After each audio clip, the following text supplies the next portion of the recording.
Welcome to Accountable, where your business is our business. Hosted by David R. Peters. Today's guest is Frank Castillo.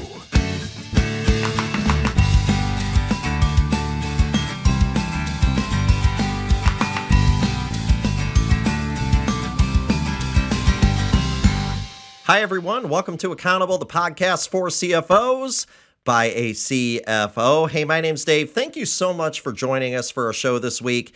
We have a great guest, and we have a very important topic. Today, we're talking about something that is fundamental: happiness. Happiness in what you do. Presumably, at one point in your working life, you thought to yourself, hey, I think that a career in accounting and finance, that is what I want to do, that is what is going to give me joy. It's one of those things that's going to help me get up in the morning, and it's something that I am going to find some joy in, something that's going to make me happy. But yet, for a lot of us, somewhere along the way, we lose that joy, we lose that happiness, we lose that excitement. My guest this week is Frank Castillo, and Frank is in the business of trying to help CPAs to get that joy back. That's his goal. His goal is to help people get that joy back that they used to feel. And so he finds that a lot of accountants get burned out for various reasons, and he wants to help them kind of get that feeling back that they had, that feeling of excitement. And so that is his goal. He's a speaker, he's a coach, and he is someone who I find to be very unique in the sense that I think a lot of times when we talk about corporate coaching, we typically think of people that are helping out high-end executives only. And that's not what Frank does. Frank is someone who is helping out accountants at all levels and trying to just help them get that joy back that they used to feel from being in this profession. So I think this is a great topic. I think it's a unique topic. And I think it's going to be a great interview, a very interesting interview with a very interesting person, Frank Castillo. So enjoy my interview with Frank Castillo.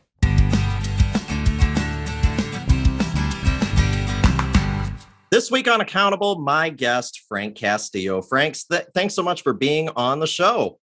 Pleasure to be here. Many thanks, David. I'm excited to be here and jump right into the topics at hand.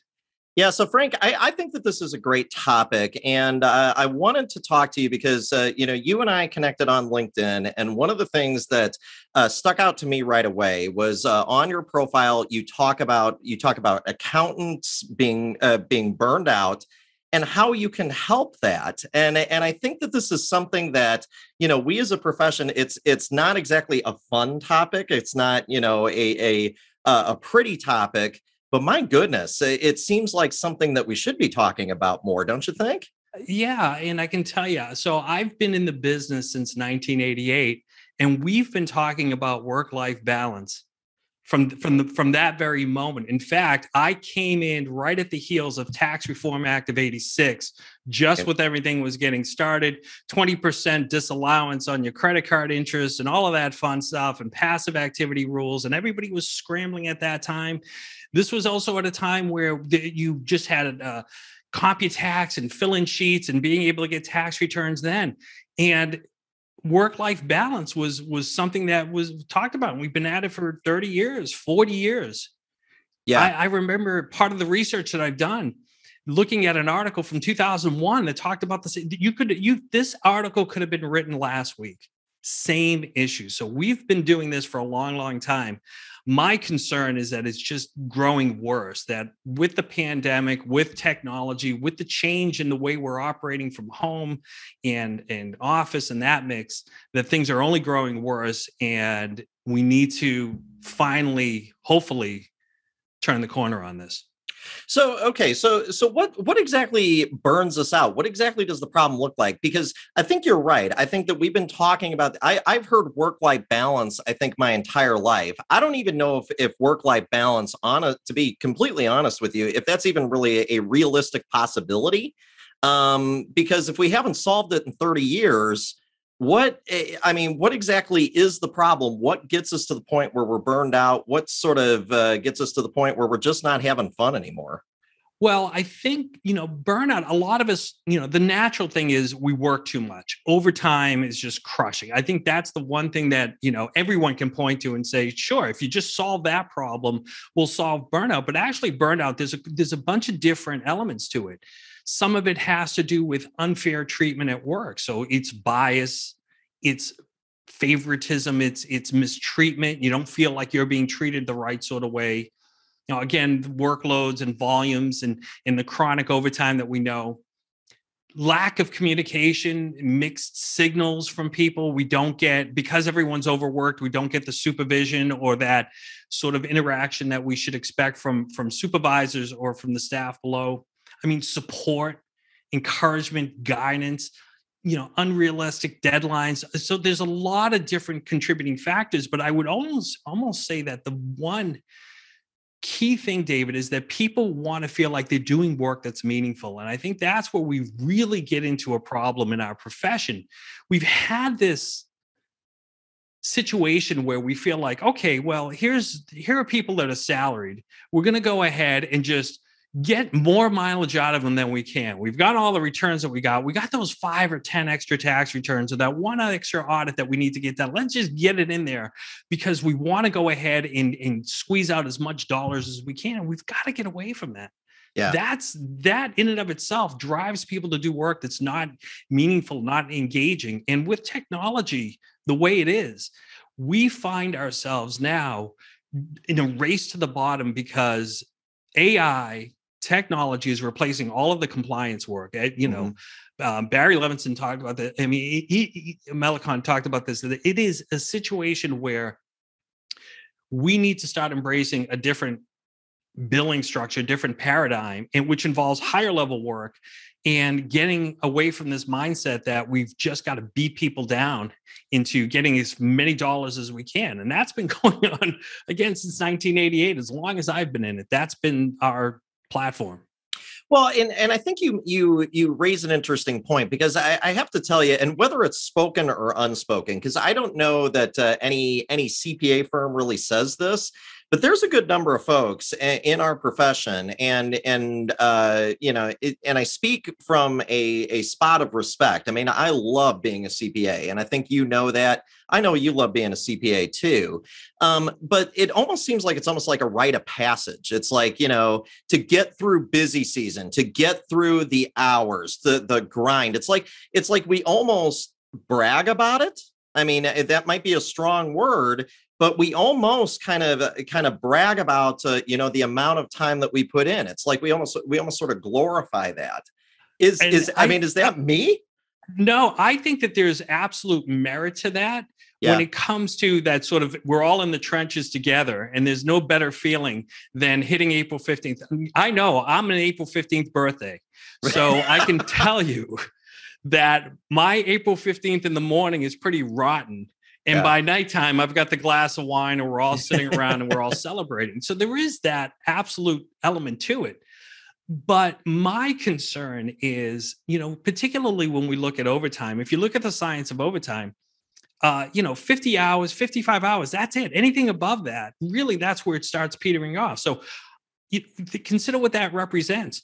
4 days a week at 10 hours, 11 hours a day, that we get in, an 8-hour Friday so you can take your wife to the movies, and then you're grabbing bagels on Saturday with everybody for 5-6 hours.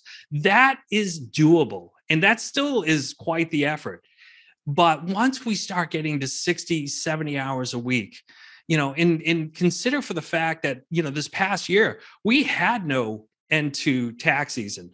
Yeah. It was this ongoing thing. And under normal circumstances, you're looking at January through April, 15th. So that's 3 months. You're talking about December year-end planning. That's another month. And then you're looking at short season between August and October 15th. That's 6 months of the year. Yeah. Yeah.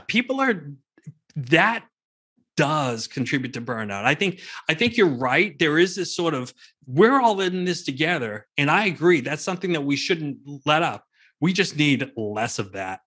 Yeah. We need a Yeah. smaller version of what exists now, because I think we have far too many hours. When I hear stories of people working 60 and 70 hours a week, that's madness. That's debilitating on many levels.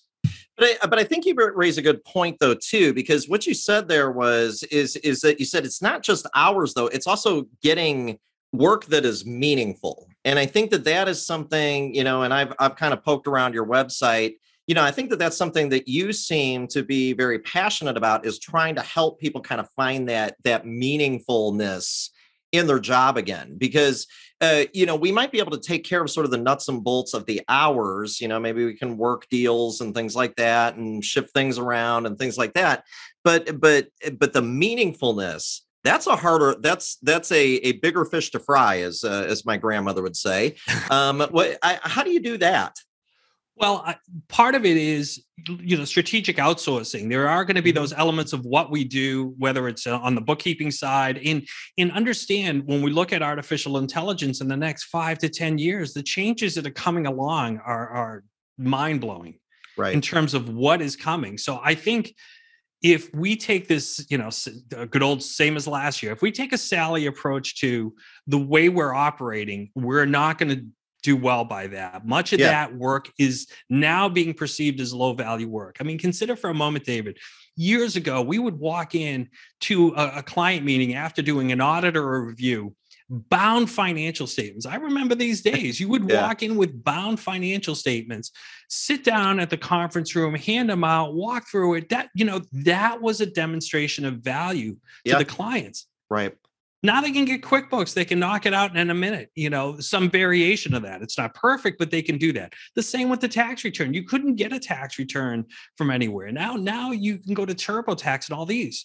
The value proposition has changed. Mm-hmm. And so we have to be able to farm out those elements to whether it's an outside service provider, a third party, whoever it is, those elements that don't contribute to real value, so that we can do the work that we're supposed to work. Because one thing that we know is that the clients want that high level engagement, right? And they're willing to pay for it, right? We just have to have the courage to be able to make that leap. I think what I read the other day was that over the next 15 years, as baby boomers sort of migrate, they're going to pass on. I hate to use those words, but we're going to have one of the greatest generation transfers of wealth in the next 15 to 20 years. And they said that the number of individuals needed for 1041s, for estate planning, for fiduciary work is going to double and triple. That need will be that much larger. And that's considering the fact that we're operating under a $10 million exemption amount. If that ever comes down, that number is even going to blow up greater. So that's the work that we should be involved in. But if we're afraid to raise our fees and create a value proposition to our clients that's different than what we're doing now, which is more compliance work, then no, we will be doing more work for less money. I think that's a great point. I think changing the value proposition, changing how we bill clients and things like that. I think that's important things. I would also say too, especially for the tax accountants out there. I'm obviously a tax accountant. I'm a tax guy. Realizing that that, like you said, that there are a good number of people out there that they don't just want kind of the return itself. They want the advice, the review, the things that go along with that.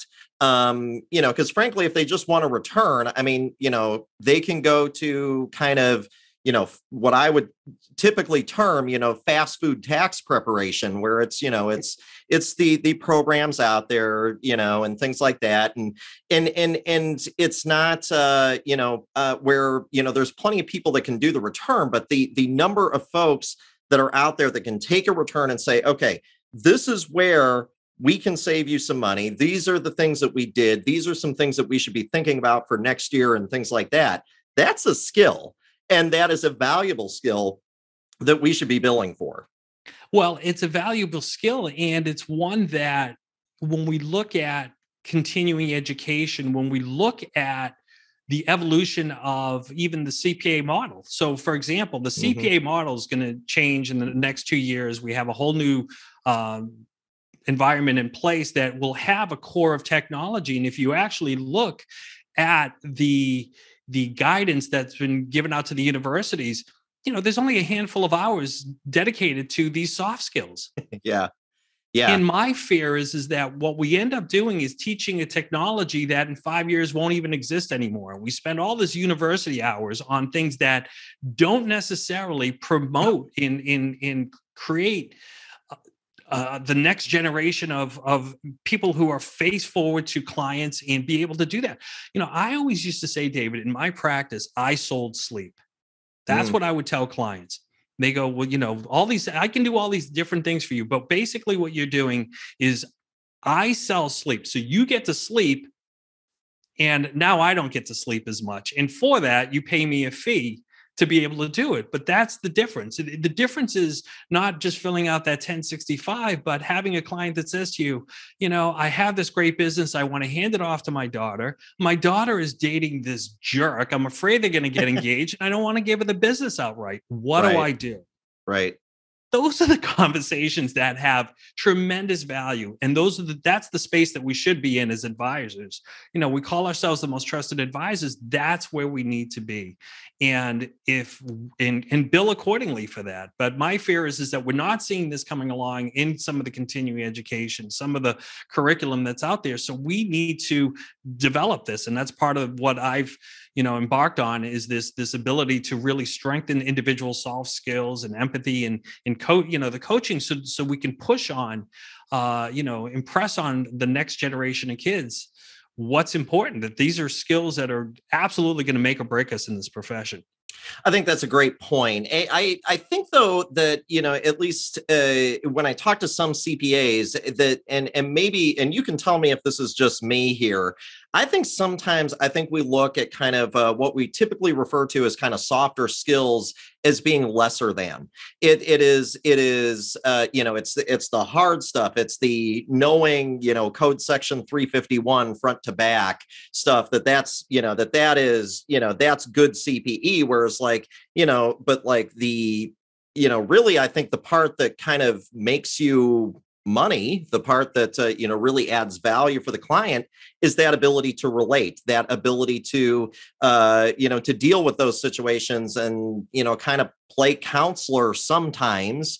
That I think that is really kind of what separates kind of the really well-respected folks in the industry from maybe the folks that are kind of more in the middle. Yeah. And you make this is an excellent point, because when we consider, we'll never get away from the technical side of our business, and it's only going to grow. The standards doubled, the IRS code, the IRC tripled in volume over the last 30, 40 years. It's mind numbing to think about all of the different changes taking place. But while that goes on, I think that there's a few things that we consider, particularly in the parameters of a CPA firm, that as we think about culture and we think about how we can have people who are successful, we can have those slotted individuals who, every firm has them, right? That go-to person who they don't want to attract clients. They don't want to go ahead and do those things. They just want to know what they know. They're the experts. They're on the podcast talking about some of the technical stuff. And you create a role that's successful for them. And I think that's sort of a different topic, that we've had our traditional pyramid structure and there's not necessarily always been a place for them. And we need to look at a different way for that. Yeah. But in terms of the technical side, I think almost we're getting to a point, because of technology, that awareness becomes more important than actually rote knowledge. That our capacity to sit here and memorize code upside down isn't as important as being able to have an awareness of what's there in terms of regulatory hurdles and opportunities, understanding our client situation and marrying the two together. That's the intersection of value, because if you're committing all your time to just being in a book and you have no ability to sit here and solve problems for people, you're gonna be the smartest person in the world with a pretty light bank account. Yeah. I think that is very well put.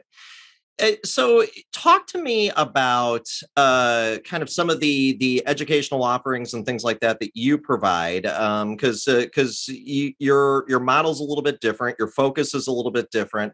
Talk to me about what you do. Talk to me about your business and maybe how that's maybe how your business is unique.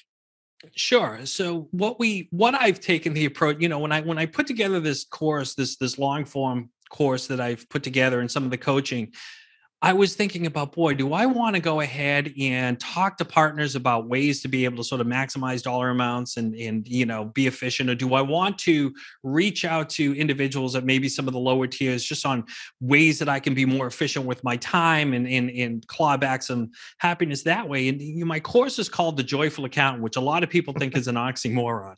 They're saying, Frank, that's a great work of fiction. You're going to write about unicorns and everything else, but I took the approach that it is possible. That why have we subjected ourselves to this to this sadness that's sometimes pervasive in our practice? That this overtime, this burnout is pervasive. That we can be joyful. That we can try to seek this nirvana. So what I've put together is a 6-hour course that talks about different keys to happiness. We talk about our outward appearance to others, stereotypes, the role of technology in our lives, networking with heartfelt intent, collaborating with colleagues to form positive partnerships, individual behaviors that take us down, and behaviors that we should utilize to lift us up. So it is genuinely seeking to help people in creating a new future for us in some ways, talking about some of the things in terms of value propositions that we just mentioned, but also looking at some of the inward behaviors that we do. Some people have work addiction, for example, David, that they use work as a way to avoid other issues in their lives. So we talk about that. We talk about a range of different behaviors and structures within the accounting firm that we should really revisit. So it's a bit of a different take. I didn't want to just simply say, here are 14 tips on how to be more profitable, or here's 10 ways that you can go ahead and find 20 more minutes in the day. It's a deeper dive. So I've put together this course. I have a Facebook community. Everything's just been newly launched. Also some individual course, coaching, along with some group coaching that allows people to be able to absorb some of the content and then really, reach out to me on a one-on-one basis if they want to talk a little bit more about their individual situation. Because let's face it, what I'm suggesting and what I'm talking about can be a little bit, I don't want to say the word embarrassing, but some people find it very, that they're a little shy about these things and they don't want to talk about them. So the coaching, the courses are designed in many different ways so that everyone can participate however they feel more comfortable. So we leave room then for your typical client, if they want to work, if they want to contact you kind of one-on-one, tell you about kind of what they're going through, you're game for that. But then if there's also somebody who is kind of, maybe less, because you're right. I don't know. And maybe embarrassing is the right word, or maybe it's not, but I do know what you mean. Some of these things, we're talking about somebody who's addicted. Who wants to say that they're addicted to their job? Really? Who really wants to come out and admit that? That's a hard one to kind of admit. But for those of you that kind of want to remain a little bit more anonymous, they can do that too. So there's flexibility there. Is that what I'm hearing? Yeah, absolutely. So what I have is the course itself that's available. It's a 6+ hour course that covers a lot of the different topics. So that's an online self-study video-based course. Then what we have is a community, a Facebook community that people can participate in as well. And that is more of sharing good ideas on company culture, on different tips that they want to do. It's a safe environment for individuals to be able to be a part of. Then we have a group coaching platform that is more of an expanded version of what's in the course. I limit it to 50 individuals per session. And in that way, we can dive into unique individual problems that individuals have, or circumstances or hypotheticals based on whatever the platform that they have. And then there's one-on-one coaching that is sort of the next grade up if people want to address different issues. And some of these issues could be more, for example, someone who's a partner at a firm that says, how do I build a better corporate culture? How do I build a company culture? So, for example, I want to share this one story with you because, when we talk about culture, it's interesting to note. I had a guy his name was Bob Wood. He was a CEO of this company. I worked in industry. It was a medical healthcare company. 100 people in the corporate office. And I remember the one time where he said, Frank, I want to go ahead. We're looking to try to really raise the dollar amount. So he's brainstorming on ideas. He goes, here's what we want to do. I want to increase the collections. I want it to be $1 million because we always would hover around $800,000 or $900,000 a month. Right. He says, if we hit $1 million, I'll do cartwheels right up and down the aisle. Right up and down this hallway, I will do cartwheels. And, the word got out and everybody got crazy about it. And we got close. And finally I think it was like October. I remember the month. And we hit the $1 million. We had a huge luncheon all ready to go. Everybody was, ready to celebrate. And there he was. I mean, this thing was 60, 70 feet long. Boom. One after another. Spinning over. He did it. Full suit. No problem at all. That, not to say that everyone should do cartwheels as culture, but it's that honesty of approach. We used to have open door Fridays. Anybody could walk in and talk about it. So, we talk about culture in some of what we do, that there has to be a change in the way we do things. I mean, too many times we march in our office, shut the doors, and we feel that that's all we're going to do. And that doesn't work. Yeah. That doesn't work. So part of the coaching is individuals could come in who maybe want to do something along the lines of talking about ways to improve their culture. Or right. I may have, as I've recently talking to a few colleagues and clients who are just more or less feeling depressed, feeling downward, and feeling that they need some real help because they just feel overwhelmed with hours, with the ability to talk to their supervisors, that they don't have the conviction of their way to be able to push back on some of all the overwhelm that they're experiencing. So, it's a wide open platform. It's really a matter of addressing needs and then figuring out a game plan for that one individual based on what they need. So it sounds like you service kind of a wide range of clients too. So it's because I think sometimes when we hear that term kind of corporate coaching or anything along those lines, we think executives, we think partners, we think, major players within a firm. But I don't get the sense that that's kind of, that's part of your target group, but that's not the only people in your target group. Is that a fair thing to say? Yeah, the course is pretty much my coaching philosophy, the Joyful Account.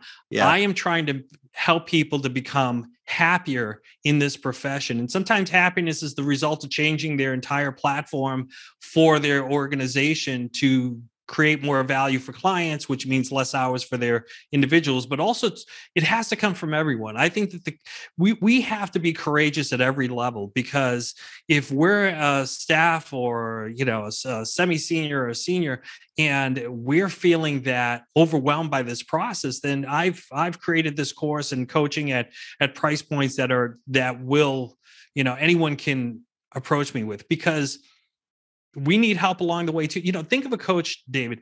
If I want a personal fitness coach in a raffle, I'd be thrilled. Like, wow, I get 6 things to go and do all this stuff. But then you say, well, I've got a corporate coach or a personal coach for that. You think, that's a little, but it shouldn't be that way. I think anytime that we can improve ourselves, then we should seize that opportunity. We really shouldn't silently suffer any longer than we need to.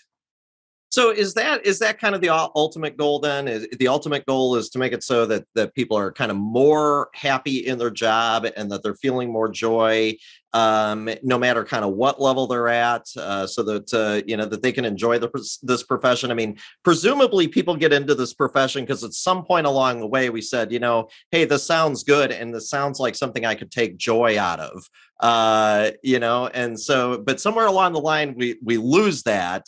And you're kind of helping people kind of bring that back. Yeah. If I had to paint a picture of the ideal profession, it is to, when I look at the worst of it. And again, I enjoy being a CPA as well as you do. And there's much of this profession that we're proud of, but we need to be realistic about the problems that we have. Retention is the biggest issue that we have, particularly now in the pandemic with everything sort of, people getting recruited all across different state lines to do things. So I think firms and companies are in a panic to try to recruit talent. So you have to create an environment that works for everyone.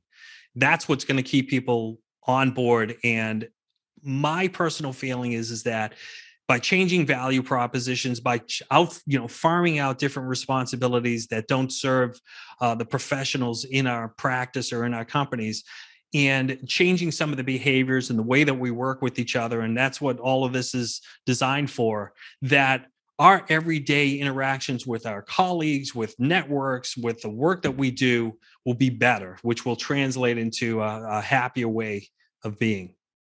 Let me ask you something that does some of that get into choosing the right clients too? Because it would seem to me that, that's the clients, if the clients look at us as kind of being a commodity where it's like, that matters too. Is that fair, or does that have something to do with it, or is it? Absolutely. That's part of the value propositions, part of what's involved in course. When I talk about networking with heartfelt intent, is really getting to a point where, and this has been spoken by many individuals much smarter than me in terms of fees and having to change that. We have to do work at a higher level. The work that we talk about. When you sell sleep, you can't sell sleep at $200 and that's it. You're genuinely committed to it. So we can farm out those individuals, or I should say, we take those clients that are at a smaller level that are paying a smaller fee and they just want the commodity. That happens over here. We just can't saddle our professionals with that. That has to happen somewhere else. So we can free up the time to be able to do, those clients who are willing to pay much more money for a much higher level of service. That's got to be our focus. And if it means having to jettison some of this, then so be it. But that is the space that we need to be in. But the days of trying to, we've got 1,000 individual tax returns all at $400 a piece. Now, if you've got a platform that's just designed for that, that's great. But if that's married in with other things, then it becomes real problematic. I think you make an excellent point. Frank, this has been great. This is, it's fun to see, I think, somebody who's trying to make this profession that I love, that I know that you love, something better. And, because you're right. I think a lot of us, we kind of muddle through with our head down, and sometimes we don't realize the joy that is possible and the joy that is in front of us. I think. I appreciate that. And I think that it's not only that, but, having the time, by being happier means more time for yourself, more time for your families, which the struggle with, the one thing that I mentioned is that I can't tell you how many nights I've come home at night during season where my kids are already in bed and they grew up before I knew it. And I think a lot of us experience that, and we shouldn't have that. We should have the ability to sit there and be able to claw back time so we can spend it with our family, with our friends. And that's paramount to what we should experience in this world. So if folks want to learn more about your courses and or they just want to talk to you, what is the best way for them to do that? FrankCastilloCPA.com. But if you don't want to take a stab at trying to figure out how to spell that, you can also in the URL type www.thejoyfulaccountant.com. That'll be a redirect to my website, and it spells out all my courses and coaching platform. And you can simply click on the button to set up a time. I'd be happy to get on a free chat with you and discuss the course, coaching, and anything else that's on your mind. Well, Frank, thank you so much for being on the show this week. This has been great, and I think that all of us, I think we need to hear this. This is a good profession. This is a profession that we should take a lot of joy out of. I think your message is great. So thanks so much for being on Accountable. David, it's been great. Thank you so much. Have a great day.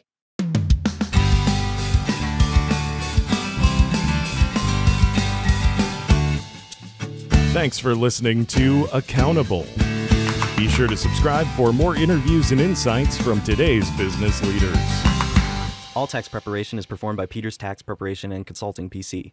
CFO Capital Management and Cruise Financial Organization do not prepare tax returns. Peters Tax Preparation and Consulting, PC is not affiliated with CFO Capital Management and Cruise Financial Organization. CFO clients or prospective clients are never obligated to use Peters Tax Preparation and Consulting, PC as part of any financial planning or investment management services offered by CFO Capital Management and Cruise Financial Organization.